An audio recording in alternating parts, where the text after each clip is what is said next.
In this video, we're walking through the Live Screens feature inside Productivity in TeamTrace. Navigate to Productivity and select Live Screens. All users for whom the Live Screens feature has been enabled will appear here. Enabling this is done through Settings. We've covered that in detail in our Settings playlist, so check that out if you haven't already.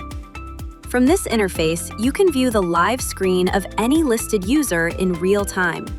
You also have the option to start a recording for any specific user directly from here.